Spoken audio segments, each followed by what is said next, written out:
Muy buenas tardes, tengan todos ustedes. Nuevamente es un gusto recibirlos. Pareciera que ya se nos está haciendo costumbre, casi todas las tardes estamos aquí y nos da mucho gusto recibirlos. Como pudieron ver en el primer video sobre mivotoutil.com, esta es una plataforma que desde hace tiempo se desarrolló por parte de unos exalumnos de la Ibero y posteriormente nos sumamos a su trabajo y finalmente sale esta plataforma justamente para todos los que se preguntan ¿por quién puedo votar para que mi voto realmente ayude a conformar la mayoría democrática en el Congreso y podamos lograr el equilibrio para detener el desastre que hoy estamos viviendo con este gobierno? Pues bien, mivotoutil.mx tiene ese objetivo y justamente mañana tendremos la presencia de Jesús Gómez, quien nos va a hablar de esta plataforma, de esta herramienta, y los esperamos a todos y cada uno de ustedes. Pues ya sin más preámbulo, le paso la palabra a mi querido amigo Francisco Latorres, no sin antes decirles que nuestro invitado, que es un invitado del súper lujo, nos pide que sus preguntas las hagan en el chat. Él va a estar jalando las preguntas, en lugar de que nosotros las hagamos, él va a estar jalando las preguntas de tal forma que las va a ir contestando conforme pues vayan llegando. Pues ahora sí, Francisco, adelante. Muchas gracias, Denise, y muy buenas tardes a todos ustedes. Voy a presentarles a Macario Schettino. Es un honor tener una personalidad como él. Macario Schettino es profesor investigador de la Escuela de Gobierno del Tecnológico de Monterrey. Es ingeniero químico, maestro en economía, doctor en negocios y candidato a doctor en historia. Ha sido directivo en instituciones académicas y medios de comunicación y asesor y consultor para partidos políticos, empresas y gobiernos. Participa en la mesa semanal Dinero y Poder en Canal 11. Eventualmente él aparece también en Es la Hora de Opinar, quisiéramos verlo mucho más ahí.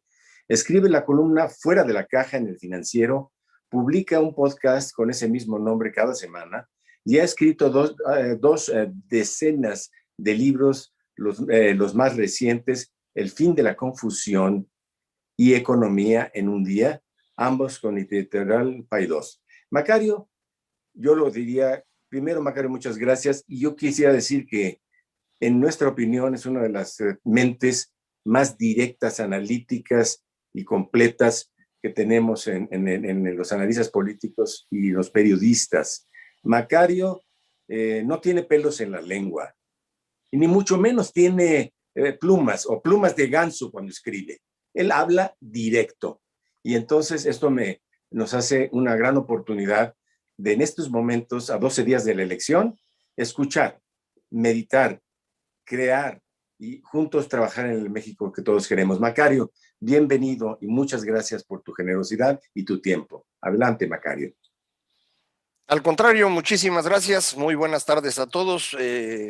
La idea es platicar acerca de lo que está pasando en México y para eso voy a utilizar una presentación que ayuda a que esto sea más fácil verlo. No tengo que convencer a nadie, me imagino, de que estamos viviendo una situación económica complicada, una contracción económica importante.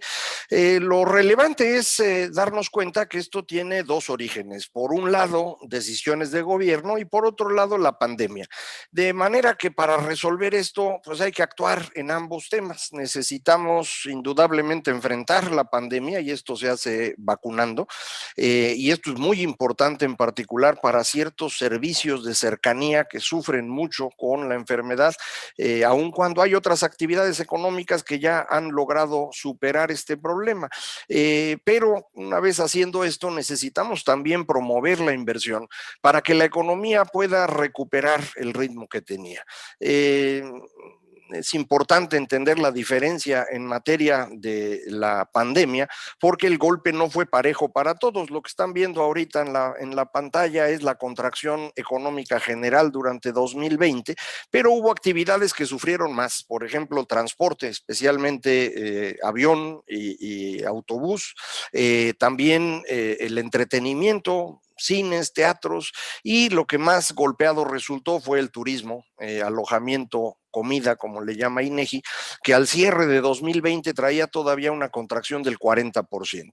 Estas actividades no se van a resolver hasta que no logremos vacunar a la mayor parte de la población y ahí vamos atrasados, hemos ido mejorando significativamente, pero seguimos atrasados. 15 millones de mexicanos vacunados a mediados de mayo, ya para ahorita 18 millones, no todos con la dosis completa, pero ya vamos avanzando un poco más, hay un mayor flujo de vacunas y esto es muy importante porque eso precisamente es lo que nos había complicado.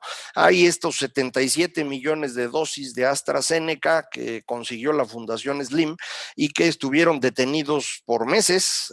Ya nos avisaron que ahora sí, este fin de semana van a estar disponibles los primeros millones de dosis, unos para México y otros para Argentina. Es un esfuerzo conjunto y es una gran noticia. 34 millones de vacunas con Pfizer que pues se apalabraron pero no se pagaron, entonces por eso han ido tardando en aparecer, pero ahí van.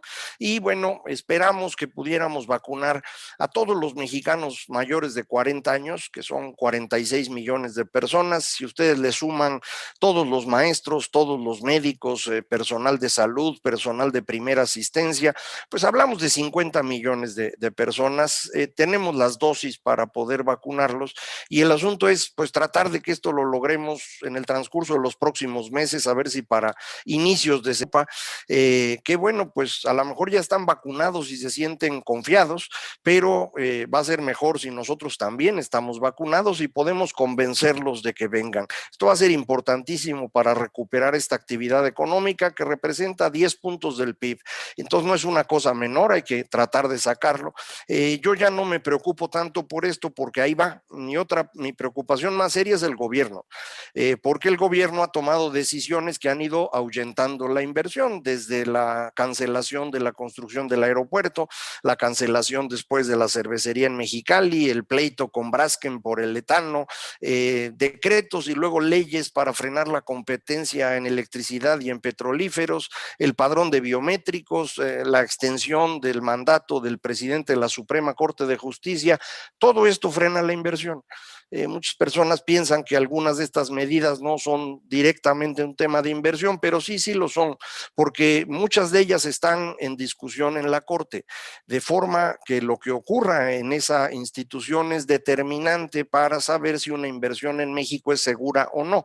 Si la Suprema Corte deja de ser autónoma y es controlada por el gobierno, entonces los inversionistas están en un riesgo mayor al que ellos suponían y van a tratar de irse lo más pronto posible o van a dejar de llegar. En cualquier caso, eso es una muy mala noticia, porque la inversión es determinante para que una economía funcione, para que lo puedan ver con más claridad. En la gráfica aparece desde 2010 en adelante qué ha pasado con la inversión. Es la segunda mitad del sexenio de Felipe Calderón, la inversión crecía, ahí vamos avanzando a un buen ritmo. Se atoró un poco al inicio del sexenio de Peña Nieto, ustedes probablemente lo recuerden, cambiaron las reglas de construcción de vivienda y esto generó un bache, pero eventualmente se logró superar. Pero al inicio del gobierno de López Obrador se cancela el aeropuerto y la caída es brutal. Después viene la pandemia y se profundiza la caída, pero aún después de que la pandemia se termina, ustedes pueden ver en la gráfica, esto pues no se ha logrado resolver. Cuando digo la pandemia se termina, me refiero al periodo de confinamiento, que es el grave en términos económicos, abril, mayo del año pasado, y la recuperación no nos ha permitido llegar a los niveles previos. Estamos llegando a donde va la línea blanca, que implica una caída considerable. Al día de hoy, la inversión está 15% abajo de donde estaba cuando este gobierno tomó posesión. Entonces, es una contracción muy considerable y la inversión es importantísima para el funcionamiento de la economía. Hay cuatro elementos dentro del Producto Interno Bruto, dentro de todo el valor agregado que se genera en la economía. El más importante por mucho es el consumo, que es el que ven en pantalla, pero en segundo lugar viene la inversión. El gasto del gobierno es mucho más pequeño y nuestra relación con el resto del mundo es pequeñita, pequeñita, son los pedacitos negros que ven por ahí. De hecho, cuando a México le va bien, lo que tenemos es un resultado negativo en el funcionamiento de la relación con el resto del mundo. Cuando el saldo es positivo, cuando tenemos un superávit en nuestra relación con el resto del mundo, es porque nos está yendo mal a nosotros. Es el caso de la crisis de 95 o de la crisis de 2020.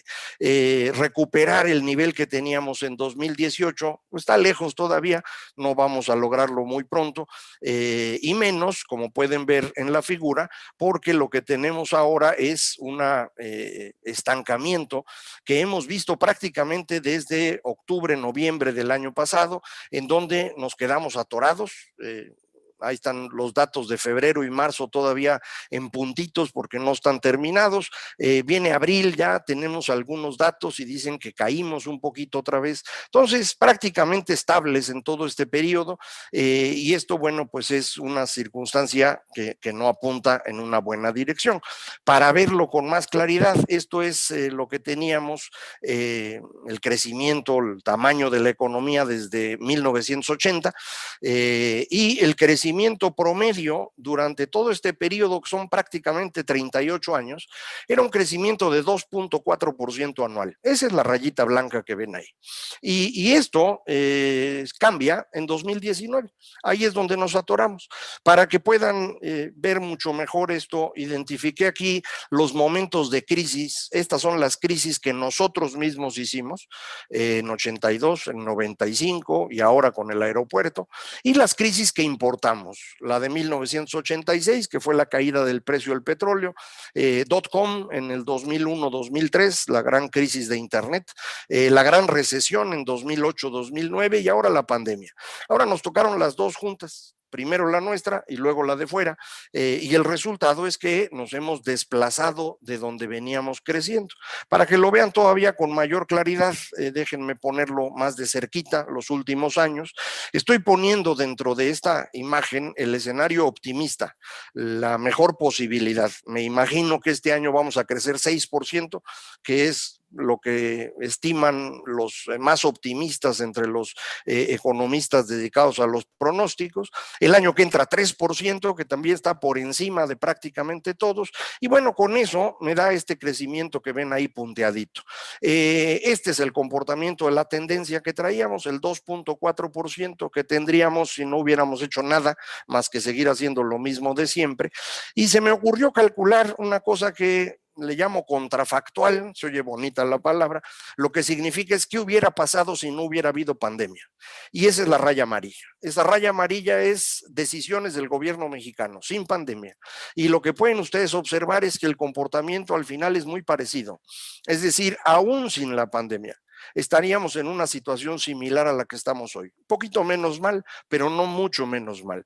Y lo que es más importante, estaríamos muy separados de ese crecimiento continuo que traíamos durante los 38 años anteriores. ¿Qué espero que ocurra de aquí en adelante? Bueno, el escenario optimista es el anaranjado, el que les decía, este año 6, el próximo 3 y de ahí en adelante 2%. Eso es lo que estiman los más optimistas entre los expertos en economía. La rayita amarilla, 5% de crecimiento este año y de ahí en adelante 2% cada año. Esto es lo que estima el promedio de los expertos, y lo que yo creo más probable es la rayita roja, 5% este año, 2% el próximo y de ahí en adelante 1%. Y la razón es muy simple. Si hemos destruido las razones por las cuales invertir en México, pues no hay manera de que mantengamos el crecimiento que teníamos durante los últimos 38 años. Entonces, el 2.4 que pues fue nuestra costumbre, ya se queda lejos y estaríamos hablando más bien de un crecimiento cercano al 1%. Este año vamos a crecer, eso no tengan duda. Dicen los economistas, hasta los gatos muertos rebotan, y es un rebote. Caímos tan profundo que este año, sin hacer nada, en donde estamos hoy, con el mismo nivel económico que hemos tenido desde octubre, si lo mantenemos todo este año, vamos a crecer 3.7% contra el año anterior, simplemente por el boquetote que tuvimos en abril y mayo del año pasado. Es un fenómeno estadístico. Entonces, cuando alguien dice que México va a crecer 5% este año, en realidad hay que restarle ese 3.7. Vamos a crecer 1.3 y no hay razón para esperar que el año siguiente de pronto tengamos un crecimiento espectacular. Vamos a mantenernos en esos niveles del 1 y fracción, que no es una maravilla. Si queremos crecer más que eso, necesitamos hacer algo distinto, y ese algo distinto es detener la concentración de poder en el presidente de la República. Este es el problema que tenemos hoy. Es un problema que han tenido muchos países en muchos momentos del tiempo. Cuando el poder se concentra en una sola persona, las cosas ya no funcionan y no pueden funcionar. Y la razón es muy simple.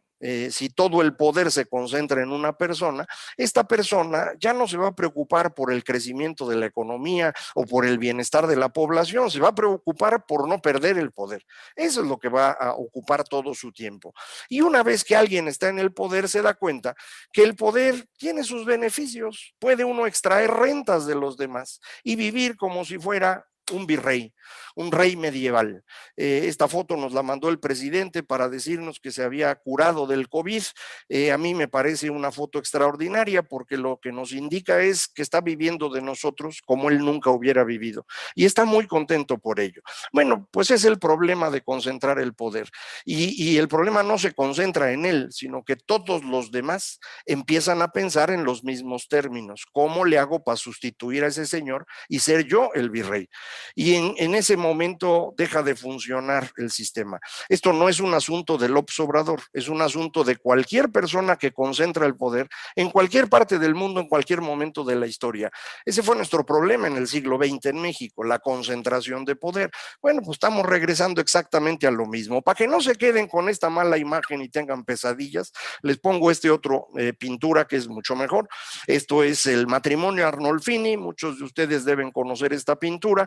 Es una pintura hecha por un maestro flamenco, Jan Barayk, pintor del siglo XV, y para mí lo más importante de esta pintura es que no tiene un tema religioso, no es una anunciación o una crucifixión, no tiene un tema político, no es un príncipe o un capitán, es una pareja de burgueses.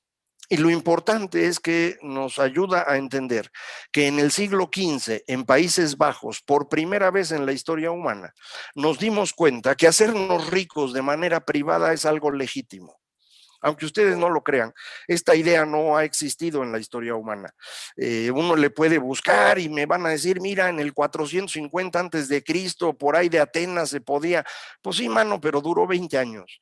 No, el primer lugar en donde la idea de que es legítimo hacerte rico de forma privada se logra mantener un tiempo es en Países Bajos en el siglo XV y de ahí logra extenderse en el siglo XVII con la Revolución Gloriosa, 1688, XVIII a Gran Bretaña. Y de ahí se mueve al mundo entero. Y esto cambia por completo la historia de la humanidad, para que lo vean con más claridad. Es el ingreso por habitante en Inglaterra, Gran Bretaña, Reino Unido desde el siglo XIII. El nombre va cambiando en el tiempo. Vean ustedes al inicio de la gráfica, siglos XIII, XIV, XV, XVI, no pasa nada. Todo mundo vive igual que como habían vivido sus padres y sus abuelos. Y así van a vivir los hijos y los nietos. No hay cambio, no hay manera de que esto funcione. ¿Cuándo cambia? Cuando llega la idea desde los Países Bajos de que hacerte rico de forma privada es algo legítimo. Y en ese momento la tecnología empieza a ser útil. ¿Por qué la revolución industrial ocurrió en Gran Bretaña? Debía haber ocurrido en China. Los chinos inventaron todo, ¿no? La imprenta, el papel, la brújula, la pólvora, pero en China no hubo revolución industrial. Y no hubo porque nadie podía hacerse rico de forma privada. Si alguien lo intentaba, el emperador les quitaba la cabeza y esa no es buena idea. En cambio, en Reino Unido, uno podía hacerse rico solito. Y entonces todas las ideas son buenas, las de los chinos, las de los británicos, de los franceses, de los italianos, de los rusos, de los alemanes, la que sea. Y esto lo que significa es que la tecnología empieza a funcionar. Y una vez que eso ocurre, el crecimiento se vuelve exponencial. Para que vean lo que esto significó para el mundo. En 1820, justo hace 200 años, 95% de los seres humanos en el planeta entero vivían en la miseria, en lo que hoy llamamos pobreza extrema. Tardamos 150 años en reducir eso a la mitad. Y en los últimos 50 la redujimos en una cantidad equivalente. Estos últimos 50 años han sido los mejores en toda la historia humana. El mayor crecimiento económico, la mayor expansión del comercio, el mayor avance en igualdad, la mayor expansión de la democracia y de los derechos humanos. Pero es el neoliberalismo. Y ya nadie quiere al neoliberalismo. Y entonces todo el mundo habla mal de esa época, pero fueron los mejores 50 años de toda nuestra historia. Nunca nadie había vivido tan bien como ustedes. A lo mejor no les gusta cómo viven, en cualquier otro momento hubiera sido peor.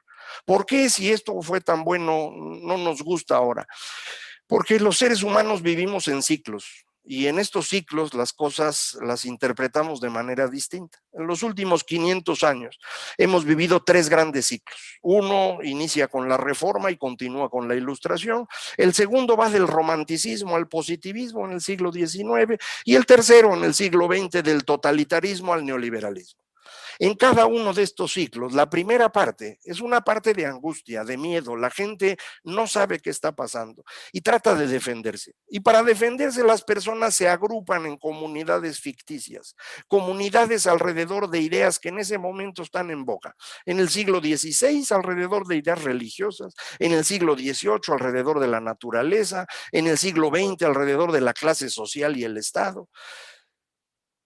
No solamente nos agrupamos alrededor de estas ideas extrañas, sino que además elegimos líderes que yo llamo macho alfa, líderes agresivos, irresponsables, autoritarios, porque tenemos miedo y pensamos que estos personajes nos van a ayudar.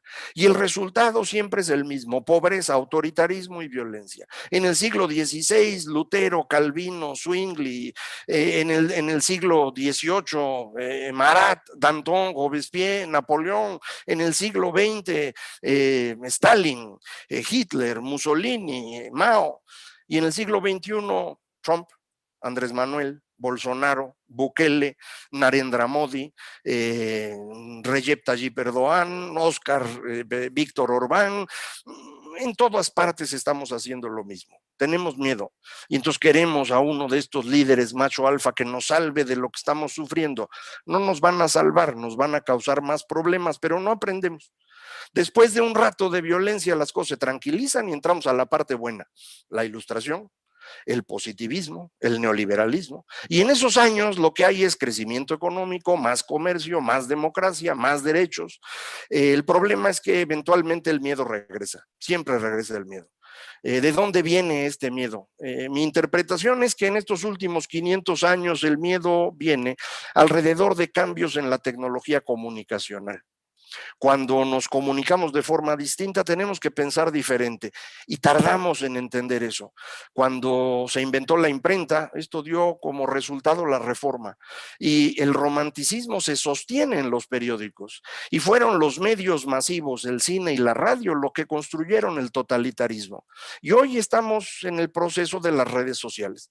No entendemos lo que pasa, nos angustiamos, tenemos miedo y empezamos a elegir a estos personajes extraños. Y el resultado, pues, no es bueno. Y esto no se va a resolver, ¿eh? No se va a resolver rápido, me refiero. Fue una fortuna que hubiera perdido el señor Trump en Estados Unidos, pero Biden no va a poder resolver todas las cosas y no lo va a hacer rápido. Nos falta un buen rato de esto, 10, 15 años, 20 años más, en los que vamos a seguir sufriendo este proceso. Yo quisiera que fuera menos, pero no veo cómo podría ocurrir. Nos vamos a tardar en poder resolver esto. ¿Por qué ganó López Obrador la presidencia? Bueno, es un político muy popular en el sur de México. Ganó en 2006, ganó en 2012 y ahora en 2018 logró extender su triunfo al resto del país y por eso ganó. ¿A qué se debe este triunfo en 2018? Yo creo que a tres circunstancias. La primera la acabamos de ver, el resto del mundo, el miedo. La gente quería a alguien con fuerza, con autoridad, un autoritario, y pues lo que se le ocurrió fue votar por López Obrador, era el más autoritario que había en 2018. Segunda razón, las reformas estructurales.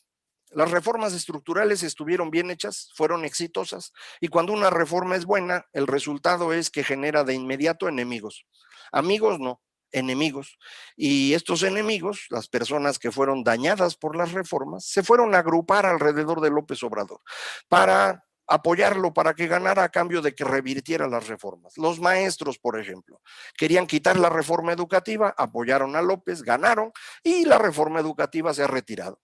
Y los petroleros y los electricistas y los empresarios de telecomunicaciones y algunos del sector financiero hicieron lo mismo. Y están esperando que poco a poco se vayan quitando estas cosas. Tercera razón, el pacto con el PRI.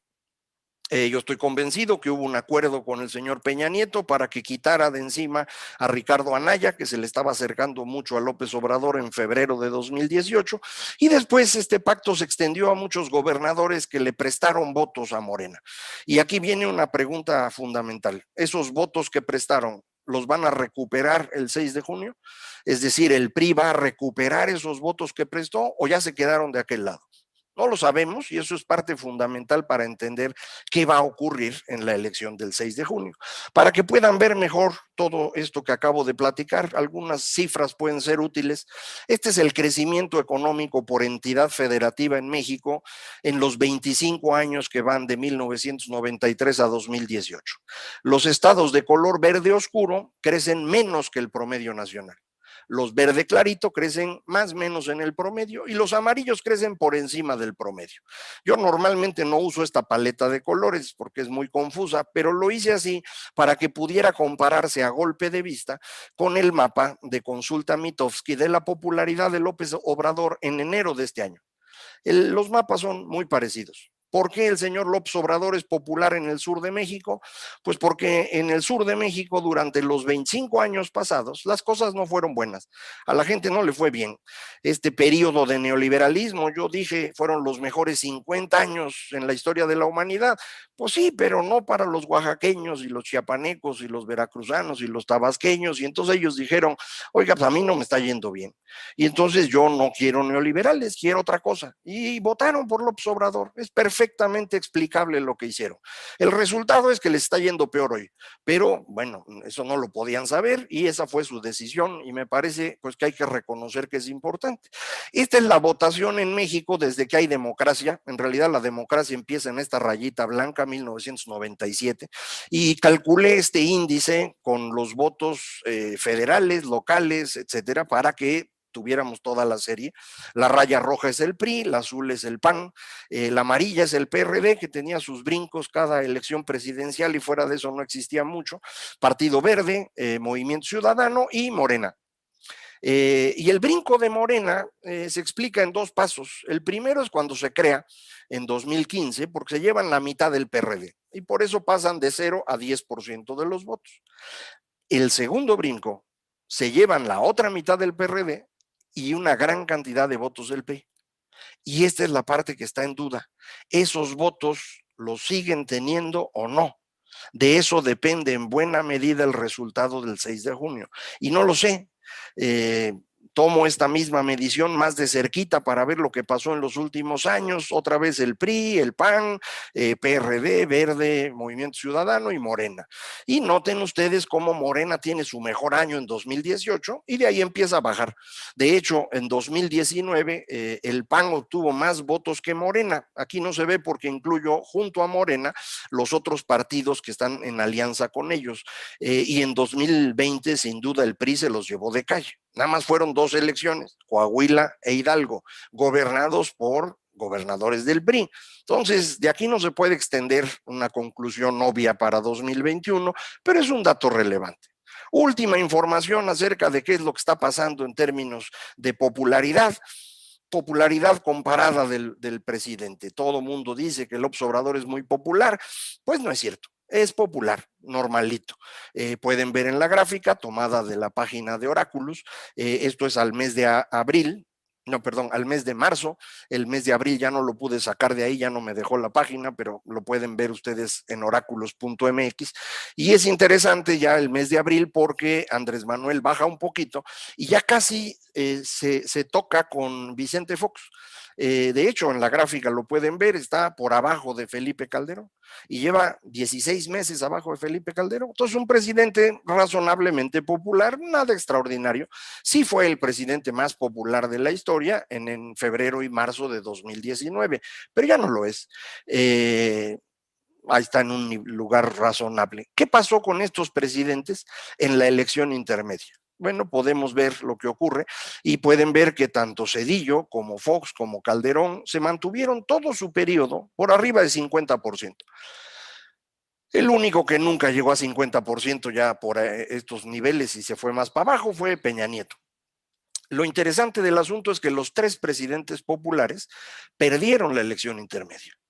Y el presidente que no era popular ganó la elección intermedia. De donde podemos concluir algo importantísimo. No tenemos la más remota idea de qué va a pasar el 6 de junio. No se puede saber. La única manera, dicen, pues haciendo encuestas y demás. Bueno, pues las encuestas sirven, pero un momento platicaré sobre ellas, no nos dan tanta información como quisiéramos.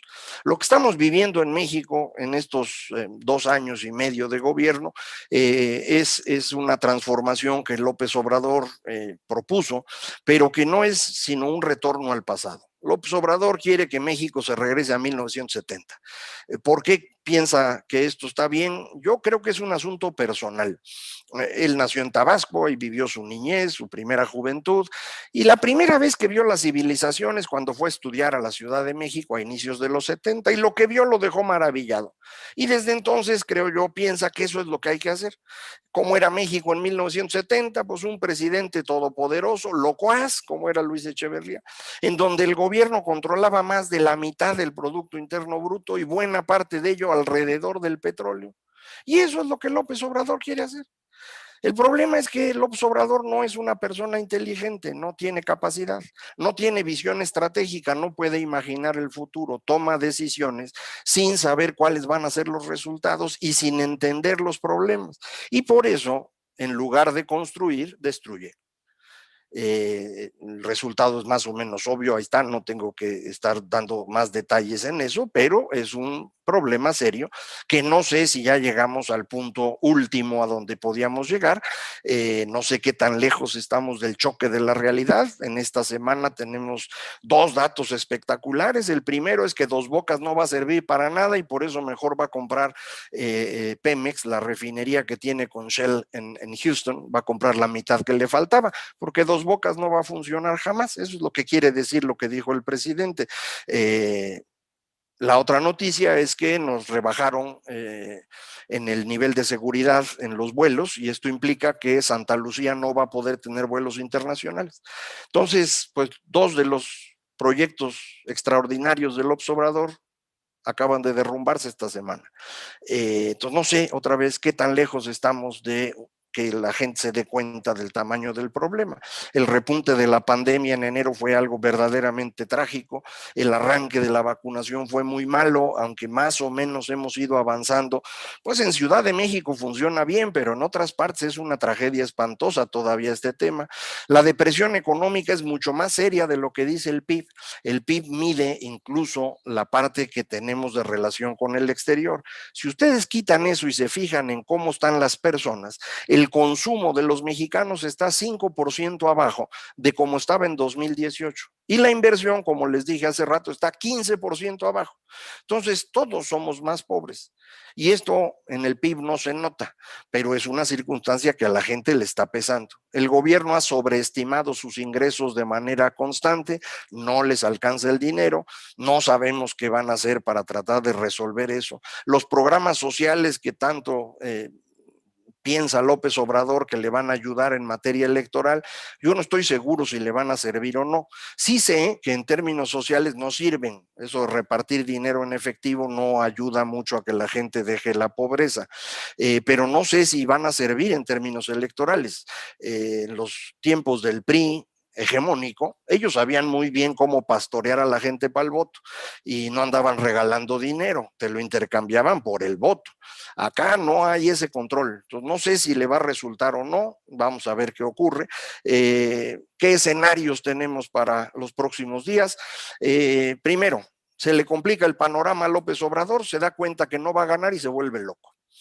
Y esto implica que pierde la mayoría incluso simple, y entonces tenemos 3 años bien complicados. Este es el escenario en el que yo creo que estamos.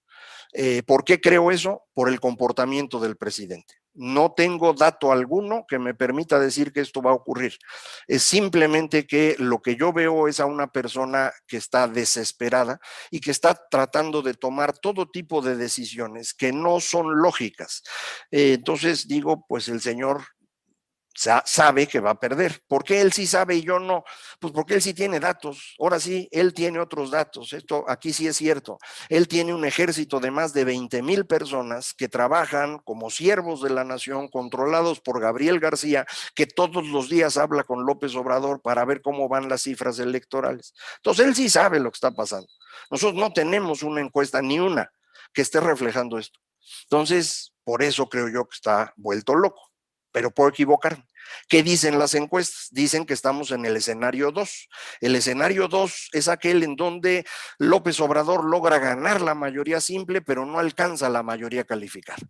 Y entonces se le complica mucho el tratar de modificar la Constitución, va a tratar de presionar al Poder Judicial para que entonces leyes inconstitucionales le sean aprobadas con costos que se van a reflejar en otras partes, va a tratar de reelegirse, no tiene salida, les digo, él no puede ver a largo plazo, no se dio cuenta desde el principio que tenía que reelegirse y era obvio.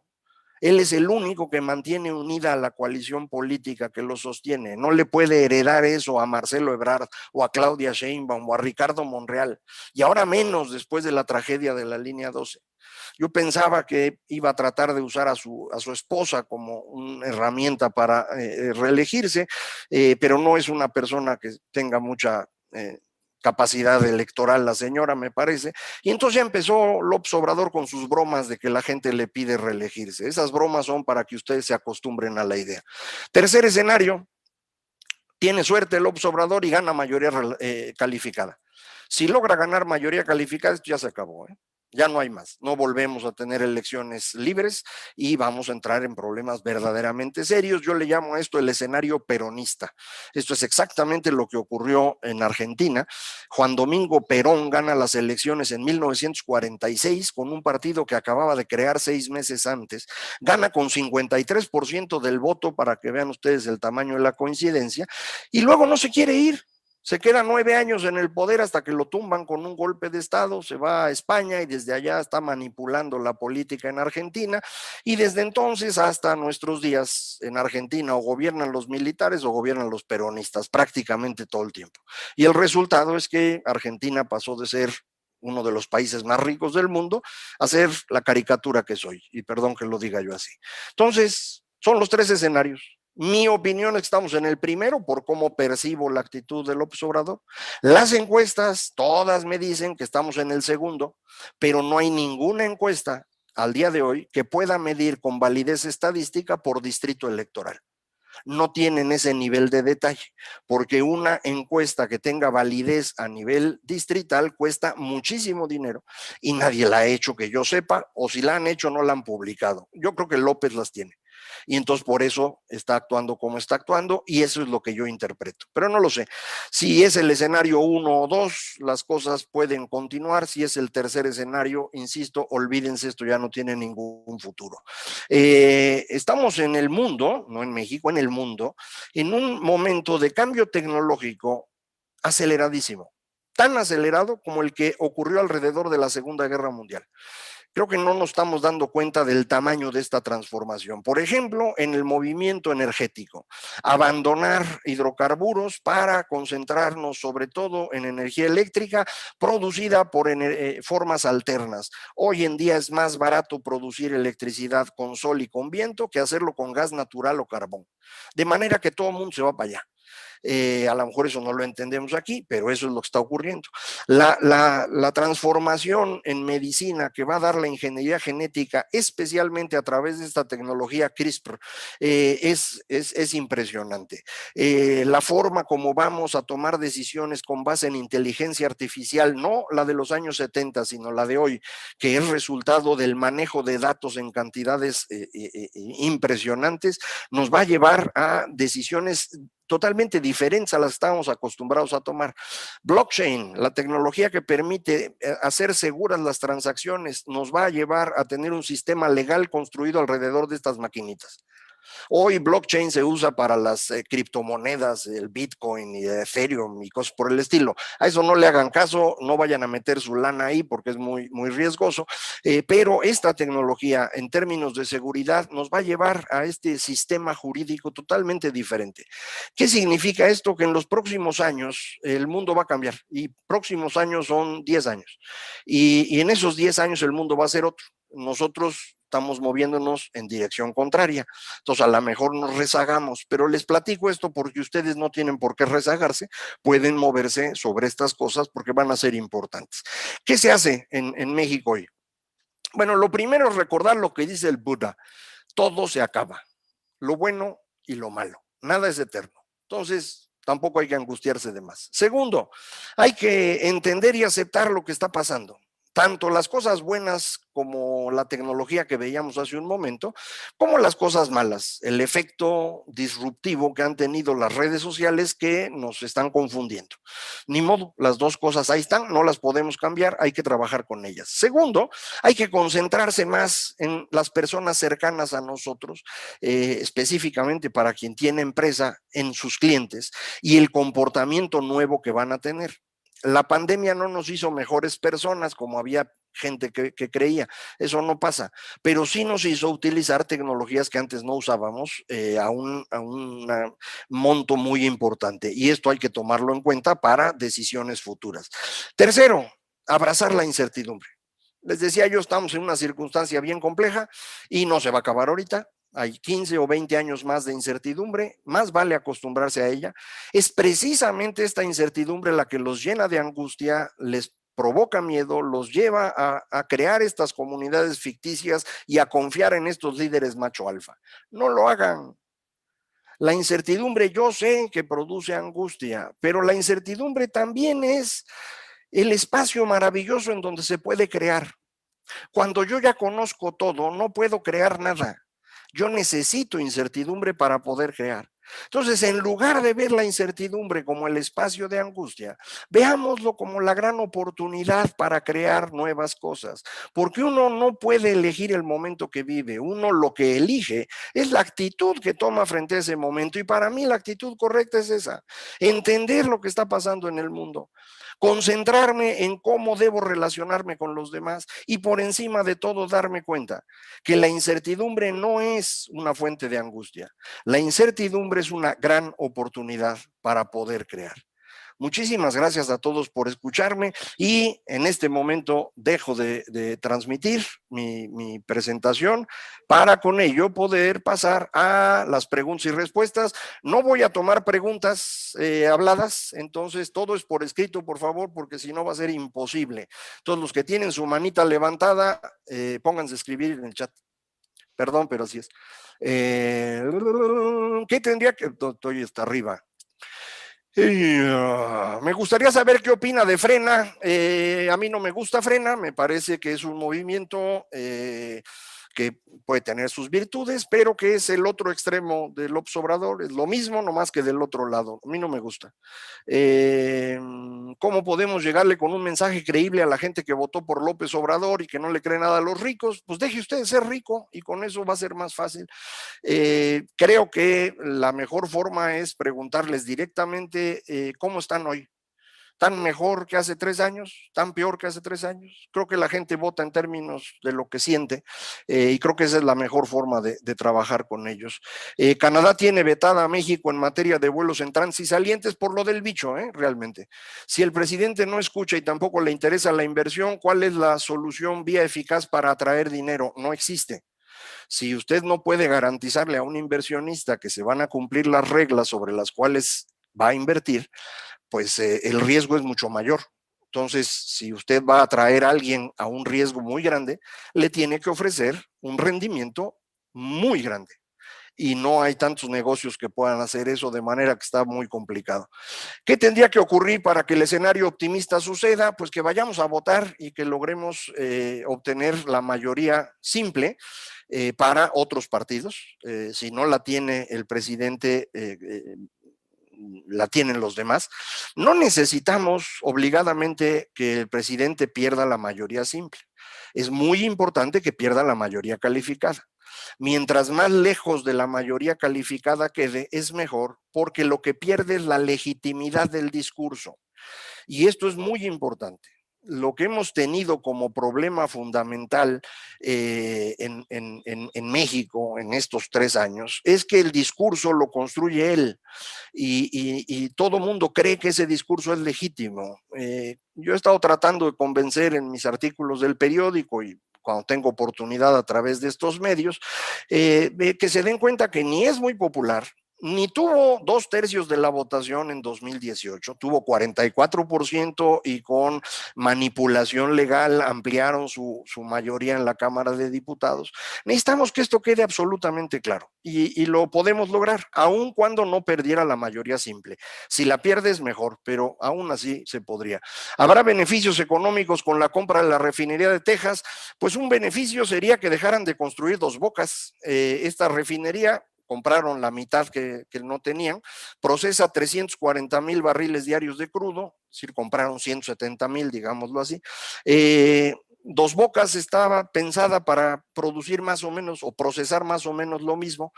Esta costó $600 millones. Dos Bocas cuesta $12,000 millones. Entonces, si dejan de construir Dos Bocas, sí ganamos. Ahora, la verdad es que pagaron de más los $600 millones. Shell vendió hace 3 semanas una refinería en Seattle, Washington, que valdría el equivalente a $400 millones. Es decir, Shell nos vendió la de Houston porque le estamos dando 50% más de lo que le habían pagado hace 3 semanas. Entonces, bueno, pues por eso nos vendieron. Entonces tampoco fue una idea brillante, ¿no? El enlace del video, etcétera, eso yo no lo puedo, ya lo pusieron ahí. ¿Cómo afecta al PIB el crecimiento de la población? El crecimiento de la población ya no existe. México prácticamente ha dejado de crecer en términos poblacionales. Estamos ya en la tasa de fertilidad de reemplazo, 2.1 hijos por mujer a partir del año pasado. Y esto significa que crecimiento natural de la población ya no hay. Puede haber por migración o al revés, si hay emigración puede haber achicamiento.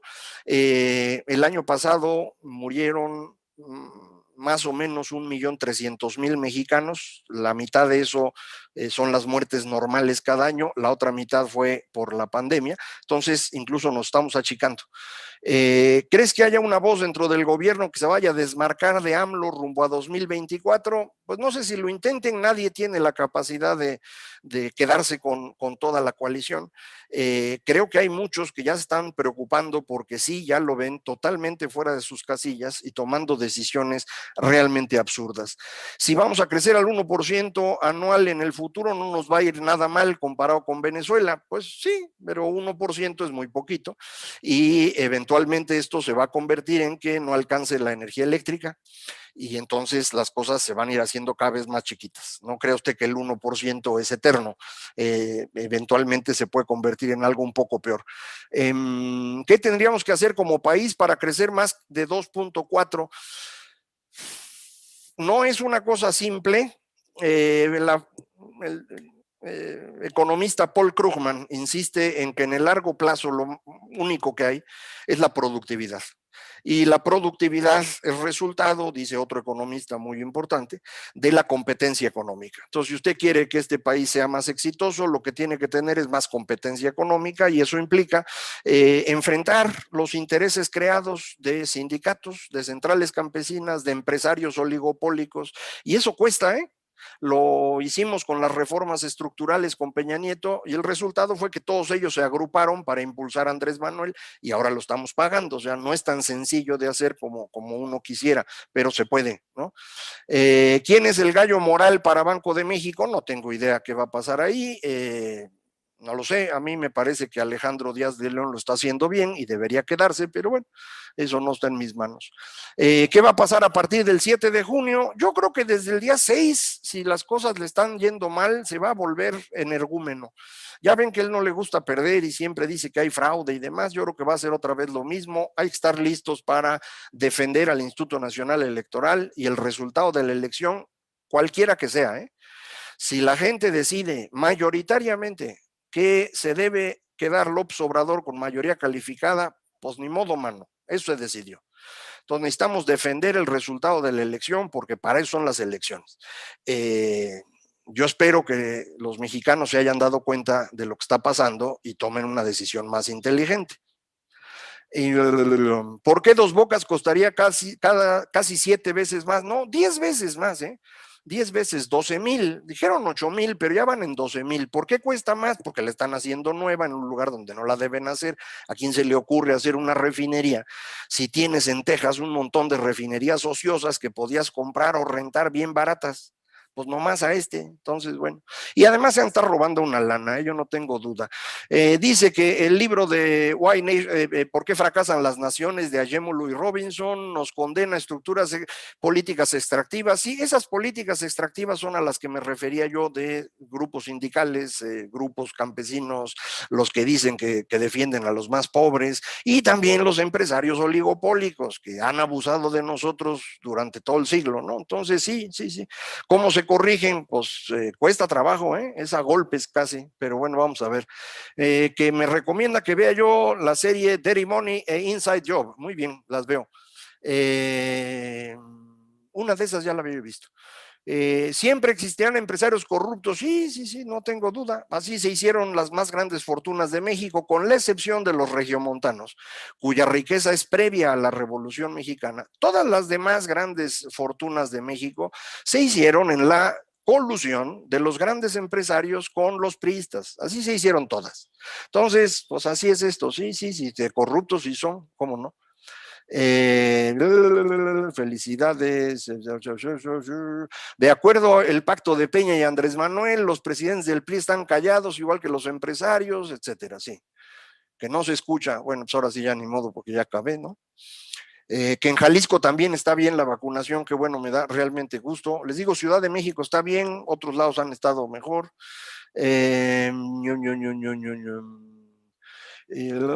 Podría anular la votación AMLO si pierde la Cámara. No está en sus manos, el presidente no puede hacer eso, pero puede intentarlo.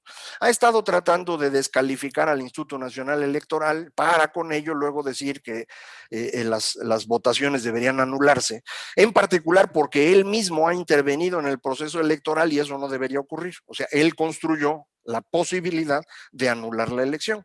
Puede intentarlo. Vamos a ver qué pasa. Por eso hay que defender el resultado. ¿Cuál es el riesgo en el relevo al frente del Banco de México? Si las dos personas que se mencionan para reemplazar a Alejandro Díaz de León en diciembre, uno es el secretario de Hacienda, Arturo Herrera, que no ha mostrado mucha enjundia ni mucha capacidad, y el otro es Gerardo Esquivel, que ha sido muy cercano a López Obrador por mucho tiempo y no tiene mucho conocimiento de los temas monetarios. Sabe de temas de distribución y cosas por el estilo, que es muy útil, por ejemplo, para Coneval. O serviría mucho en la Secretaría del Bienestar, no creo yo que en Banco de México, pero son los dos que han mencionado. Están operando políticamente algunos extranjeros, menciona Abraham Mendieta y Cato Arconada, sí, eso he visto, eso es ilegal, pero pues hay que documentarlo y llevar la queja al Instituto Nacional Electoral. Tiene que surgir una figura del sector empresarial que arrastre después del 6 de junio. Si ahorita la parte clave es 6 de junio, y esa es una elección local, 15 elecciones de gobernador y 300 distritos electorales. Eso es lo que cuenta. No necesitamos ningún líder en este momento. Necesitamos que cada distrito vayan ustedes y voten y convenzan gente que vaya y vote. Y luego van a surgir los líderes. Y empezamos a filtrar cuáles sirven y cuáles no. Así funciona en todas partes del mundo, no se preocupen. ¿Cómo lee usted que Walmart esté estandarizando sus formatos de tiendas básicas, Liverpool más tiendas suburbia? Sí hay un movimiento hacia ¿cómo podríamos decir? Tratar de atender un sector con menores ingresos, porque sí se cayeron los ingresos de la población. La caída es mucho mayor en personas con ingresos más bajos. Los datos los acaba de publicar Coneval la semana pasada. Sí es una circunstancia que van ustedes a estar viendo. Ni modo. Deja tú que no se fue Perón, el problema fue el círculo vicioso populista. Sí, en América Latina se construyen los populismos en los años 30 del siglo pasado. El primer gran populista de América Latina es el general Lázaro Cárdenas, y a imagen y semejanza de San Lázaro se desarrollan Getúlio Vargas en Brasil y Juan Domingo Perón en Argentina. Desde entonces no hemos podido salir del populismo en América Latina. Entonces, o tenemos un régimen populista o tenemos militares. En México, dado que Lázaro Cárdenas construyó un régimen muy especial, lo que tuvimos fue el populismo institucionalizado del PRI, y con ese nos la fuimos llevando. Ya se acabó y estamos otra vez, como toda América Latina, en el populismo, e insisto, lo que hemos visto es o populismo o militares. Entonces, ahí se las dejo. ¿Qué más? ¿Cómo ve el tipo de cambio en 2021? En teoría debíamos estar parejitos en 20 a 21 pesos. Vamos a ver qué más ocurre. ¿Hará Biden algo para cortar el margen de maniobra de Andrés Manuel? Sí va a hacer, lo está haciendo. Y el día 8 de junio, la vicepresidenta Kamala Harris va a reunirse con López Obrador después de la elección para haber medido ya claramente qué tan legítima es la presidencia, y entonces ya le va a poder aventar el carro dependiendo de cuánto traiga López de apoyo. Entonces sí lo van a presionar. Se puede percibir un nuevo tipo de líderes en el futuro cercano en contraposición al macho alfa, particularmente líderes mujeres que han destacado en varios países. Sería extraordinario. Aquí en México no hemos podido llegar a eso, ojalá lo hiciéramos pronto.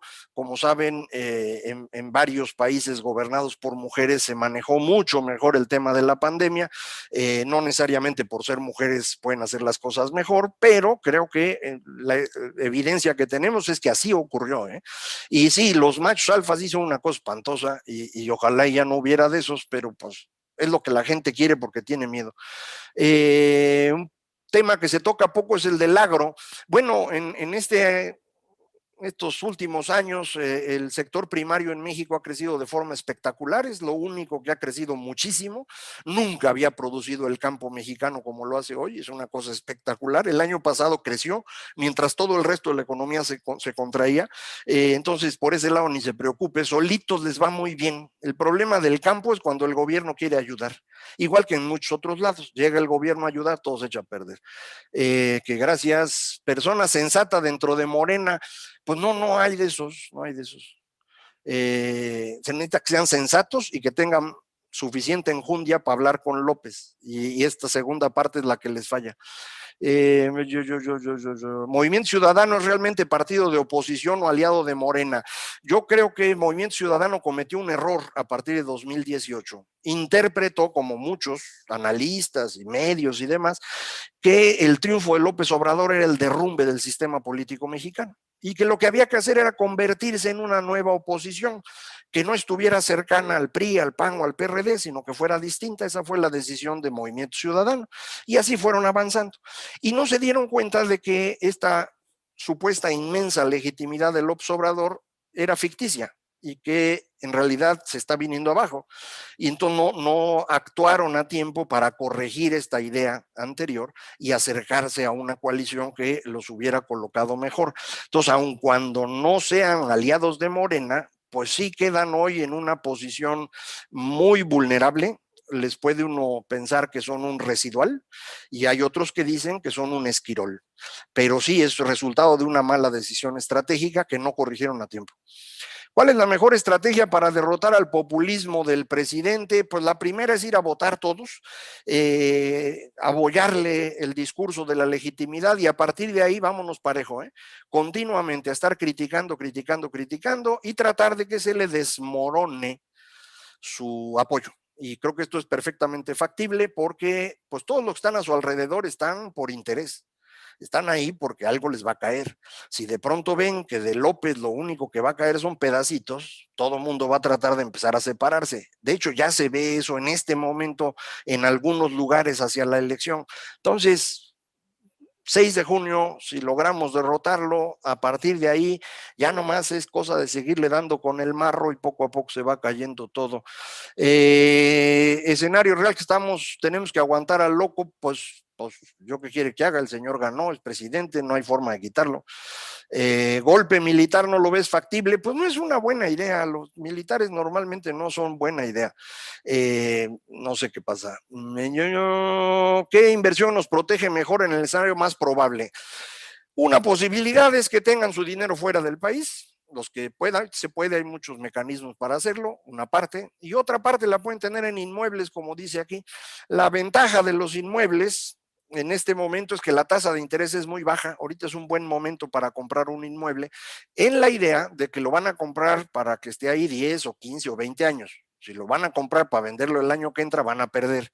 Pero es un buen momento en términos de costo de financiamiento, ¿no? ¿Cuál es tu opinión de Anaya para 2024? Como les digo, el 7 de junio empezamos a platicar de eso, ¿no? Que sí es cierto que López Obrador no ha adquirido deuda, pues mire, traemos 10 puntos más de deuda con respecto al PIB de los que teníamos cuando empezó el gobierno. Entonces sí ha contratado deuda y mucha. Y además se achicó el PIB, las dos cosas pasaron. ¿Existe alguna campaña de redes sociales que haga eco en la mayoría del pueblo? No lo sé honestamente. ¿Qué opinas del frente opositor? Pues que ojalá y gane y ya luego vemos qué hacemos con esto. Tampoco es que tenga uno ahí a maravillas, ¿eh? O sea, todo el mundo siempre anda a pensar que debíamos tener a estos maravillosos políticos. No hay de eso. Puros seres humanos y de hecho, peor, puros mexicanos, es lo que hay. Entonces tampoco tenemos grandes cosas para elegir, tenemos que ir trabajando todos. De paz que nos ocurre empezar a trabajar cuando ya tenemos todo encima. Entonces, ¿yo qué quieren que haga? ¿Será viable la rectificación del aeropuerto de la Ciudad de México? Sería maravilloso, sería la mejor decisión. Con López no creo que se pueda, pero pues dentro de 3 años a ver si se puede. Estos tipos de foros lo están compartiendo con personas de menores ingresos o menor nivel educativo? No lo sé, esto lo van a poner en YouTube o por ahí anda, ojalá y lo vean. Tipo de cambio ya lo contesté. ¿Cómo comunicarse con el pueblo si no lee? Pues hablando, ¿no? Entonces por eso los videos sirven. ¿Tiene AMLO fuego amigo? Yo creo que sí va a tener fuego amigo más grande a partir del 6 de junio. ¿Violencia después del día 6 de junio? Sí, muy probable. ¿Es verdad que Deer Park estaba fuera de operaciones de febrero? Sí, la pararon en febrero. Hasta donde yo sé ya había vuelto a empezar a trabajar, pero sí, en febrero paró un tiempo, sí. Yo ya de Ricardo Anaya ya dije que después platicamos. Población no crece, pero hay un aumento de la población económicamente activa. Pues más o menos, sí. De hecho, yo además de la plática esta y escribir en el periódico, para los que les interese, tengo una página que se llama macario.substack.com.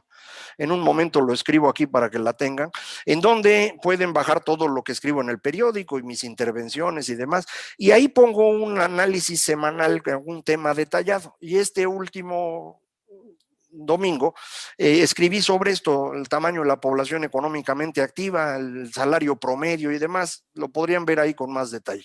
Ahorita les pongo esa dirección. Poco disposición de los jóvenes para estos temas, siempre es así, en todas partes del mundo los jóvenes son menos proclives a participar, incluso a votar. Si tienen sobrinos, hijos, nietos o lo que tengan, arréenlos. Yo tengo alumnos, los voy a arrear para que vayan a votar por quien quieran, eso es decisión de ellos. Si el PRD pierde el registro, no lo va a perder porque va en la coalición. Lo mismo va a pasar con el PT. El PT debería perder el registro, no lo va a perder por estar en la coalición. Los partidos chiquitos nuevos, creo que ninguno va a obtener el registro. ¿Qué opinas de la participación de las mujeres? Las mujeres han sido las únicas que se han enfrentado claramente con López. López no les entiende y es el único movimiento popular, vamos a decirlo así, que ha tenido impacto y es muy importante. Ojalá y esto continúe y vaya haciéndose algo más estable y no nada más el 8 de marzo, ¿no? De no contar con la mayoría, ¿podrá vetar el presupuesto? Es posible. La Cámara le puede ganar la discusión. Vamos a ver. Va a ser muchísimo más complejo que el tema presupuestal, porque de veras se va a volver loco. Que el gobernador del Mazo como avestruz, es que del Mazo no tiene ningún poder. De por sí, yo nunca pensé que pudiera ser un buen gobernador. Yo no estoy en el Estado de México, así que no tenía que votar en su caso, pero perdió todo en la elección de 2018, perdió el Congreso local, perdió todos los diputados federales, perdió el Senado, entonces no tiene poder político alguno, entonces por eso pues está escondido, yo creo. Que el tipo de cambio está manipulado por la autoridad, no, el tipo de cambio se maneja en un mercado internacional, no se preocupen por eso. ¿Cuáles consideran los argumentos más sólidos para convencer a la población de que vaya a votar? Yo insisto, pregúntenles cómo están, ¿están mejor o peor que antes? ¿Estás recibiendo algo? ¿Estás contento? ¿Estás feliz? Pues vota por López, y si no, pues vota por alguien más. Yo creo que es importante eso. Lo que sigue después del 6 de junio es importante, la unidad ciudadana. ¿Cómo se hace? Pues es muy complicado porque incluso entre ustedes mismos hay visiones muy diferentes de qué hay que hacer. Entonces, la única forma de construir unidad es hablando y construyendo un consenso mínimo. Es decir, las cosas elementales en las que podemos estar de acuerdo, y eso cuesta mucho trabajo. Requiere que uno ponga a disposición y mucha gente no lo hace, quieren que se hagan las cosas como ellos creen que debían hacerse, así no se puede, entonces cuesta trabajo, ¿no? Se está democratizando el Liverpool con Suburbia, sí, pues les digo, se están moviendo a tratar de vender a segmentos con menor ingreso porque eso es lo que está pasando en la población. A Estados Unidos solo le importa que detengamos la migración, no nada más, tienen una preocupación con la seguridad, tienen una preocupación con el medio ambiente, tienen una preocupación con sus inversiones aquí, que es muchísimo dinero que no quieren tener en riesgo. Entonces hay varias preocupaciones para Estados Unidos. Nada más se preocupan por sus intereses, eso es cierto, pero nosotros haríamos lo mismo, De hecho, hacemos lo mismo con Guatemala o con los demás, así que tampoco es de quejarse. Principal problema de América Latina es el sistema presidencial. No exactamente, sí ayuda un poco que sea presidencial a que las cosas sean más complicadas, pero pues no es lo único. ¿Podría insistir en cómo perder el miedo? Pues con ánimo, yo qué voy a saber. ¿Jugará la Iglesia Católica un rol más protagónico? No lo creo. No se ve. Las iglesias evangélicas están participando más en política, fueron un apoyo importante para Trump en Estados Unidos, para Bolsonaro en Brasil y aquí en México a través del PES para López Obrador. ¿Permitirá a Estados Unidos la venezolanización del país? Pues yo creo que no, yo creo que no están de acuerdo con eso. Si la segunda vuelta ayudaría a solucionar la polarización en un futuro, no en este momento. ¿Cómo ves la revocación de mandato? Vemos después del 6 de junio, vemos. Si pierde la mayoría simple, igual y lo de la revocación del mandato acaba resultando buena idea para nosotros y no para él, pero eso ya lo veremos. El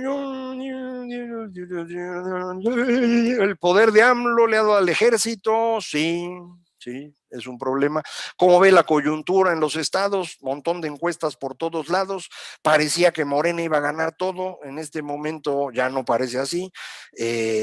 Hasta donde yo sé, las encuestas traen ventaja clara en Baja California, en Colima, en Guerrero, en Nayarit, en Sinaloa. Michoacán está cerrado y todos los demás están cerrados o perdidos. Entonces ya no son 15, ya son 5 y uno más o menos y otros en pleito. Vamos a ver qué pasa. Ya alguien hizo, muchísimas gracias, Juan Jesús, hizo favor de poner ahí la página de Substack. Entonces ahí si le encuentran el comentario fue subido hace 3 minutos para el que lo quiera buscar. Dirección donde están sus análisis, ahí está arribita, lo puso Juan Jesús, pero ahorita lo pongo yo otra vez si quieren. A sabiendas del daño económico, ¿será perversa la izquierda que promueve el socialismo del siglo XXI? Pues sí, sí, es una muy mala idea, pero lo hacen por beneficio propio, ¿eh? Los bolivarianos están viendo a ver qué se llevan ellos, no crea usted que lo hacen por buenas gentes. Y el pez es cristiano, bueno, es evangélico, decía yo, ¿no? Tema ambiental puede ser un problema con Estados Unidos, sí, sin duda lo es. Página donde se pueda seguir la intención de voto de forma veraz.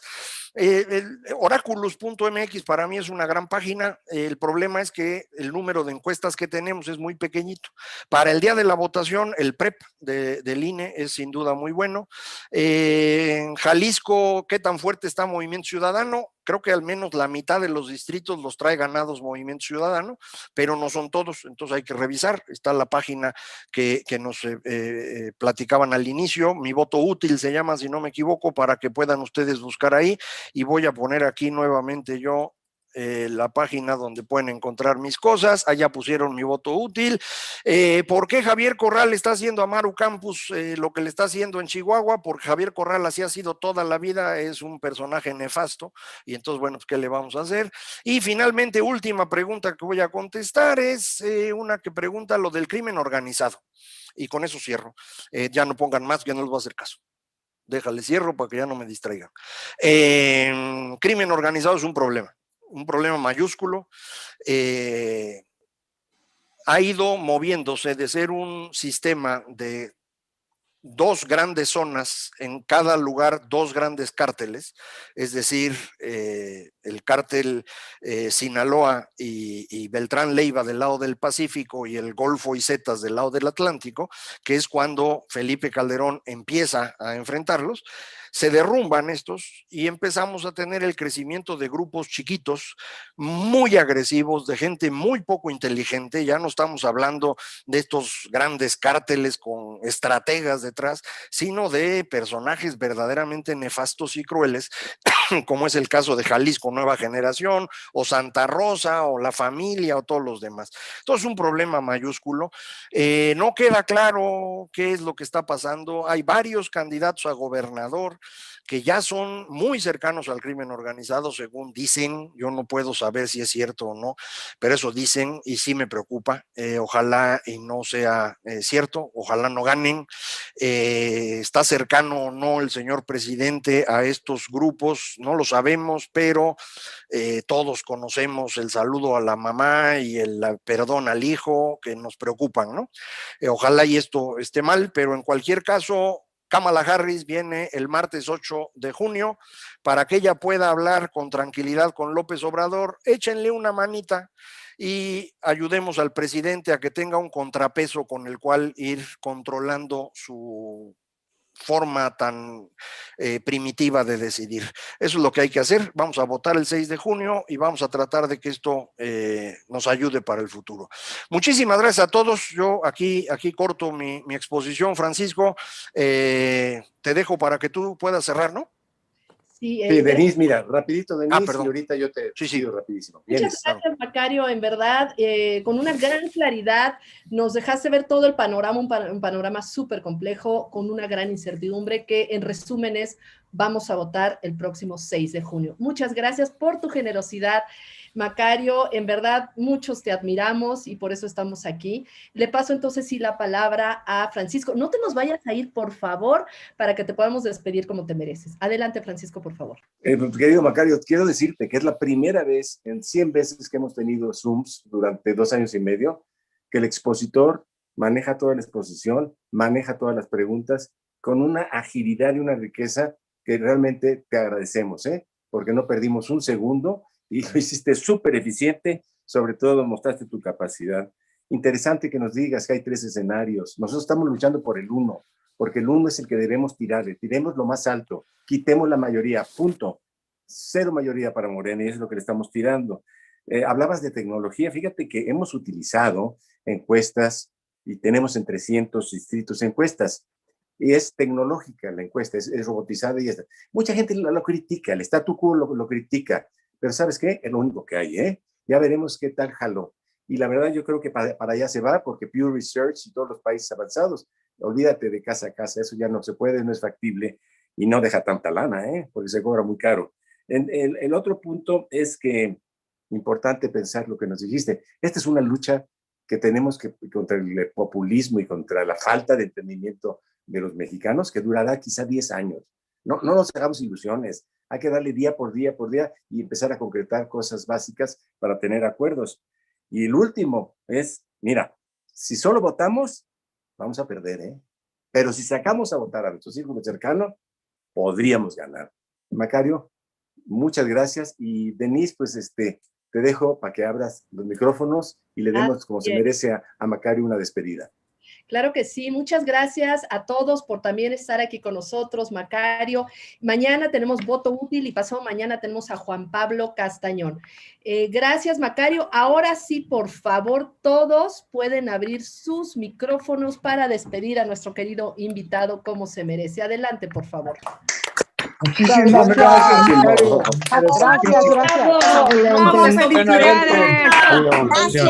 Gracias. También te vemos todos los juegos.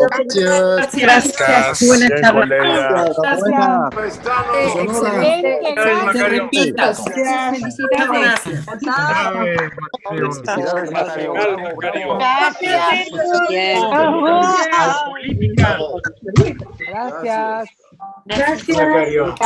Felicidades, Macario. Gracias. Gracias. Macario.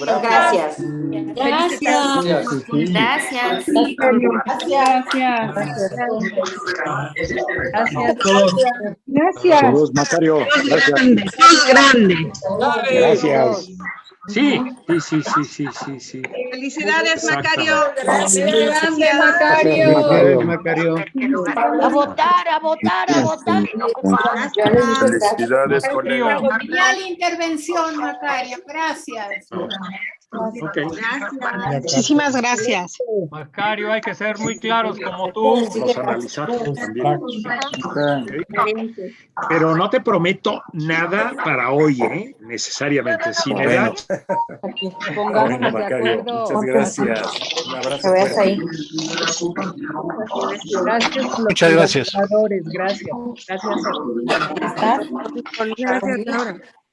Macario, eres un genio. Gracias.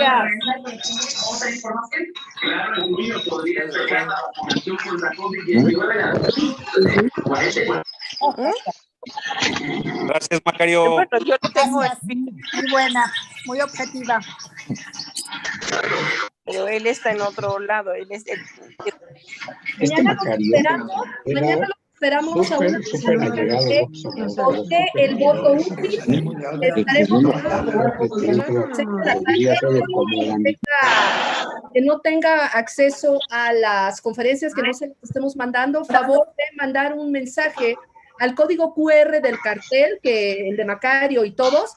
Ahí les mandamos todas las conferencias. Mañana tenemos toda la explicación del por qué es importantísimo el voto útil.